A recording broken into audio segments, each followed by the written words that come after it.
భారతదేశ చిత్రపటం పురాణాల నుండి ఇప్పుడున్న ఆధునిక మ్యాప్ లా కాకుండా ఒక నమూనా అయితే అమల్లో ఉంది. భారతదేశ చిత్రపటం పురాణాల నుండి వాడుకలో ఉంది. అప్పట్లో యుద్ధాల కోసం భారతదేశ దండయాత్రలో ఈ చిత్రపటం అమల్లో ఉండేది. అయితే భారతదేశ పటాన్ని ఒక వ్యక్తి కనిపెట్టలేదు, కానీ దానికి ఆధునిక రూపం survey of India, James Rennell great trigonometrical survey మరియు ఆధునిక డిజిటల్ టెక్నాలజీ ద్వారా రూపొందింది.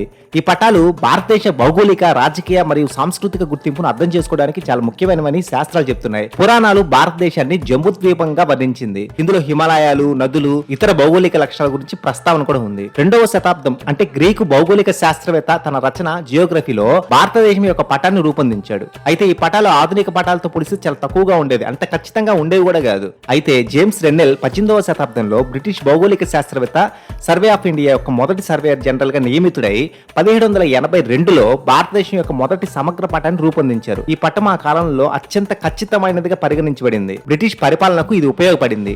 Great trigonometrical survey sir George Everest మరియు విలియం లాంప్టన్ నేతృత్వంలో ఈ సర్వే భారత ఉపఖండం యొక్క ఖచ్చితమైన భౌగోళిక కొలతను రికార్డ్ చేసింది.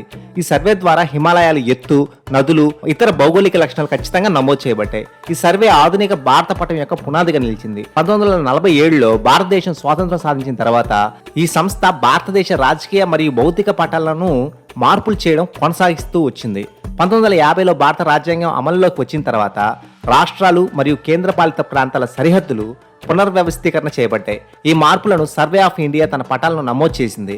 20వ శతాబ్దం చివరి నుండి మ్యాప్ ఆఫ్ మై ఇండియా వంటి సంస్థలు డిజిటల్ మరియు లొకేషన్ ఆధారిత సేవలను అందిస్తున్నాయి. ఈ సంస్థ భారతదేశం యొక్క అత్యంత వివరణాత్మక డిజిటల్ పటాలను రూపొందించింది.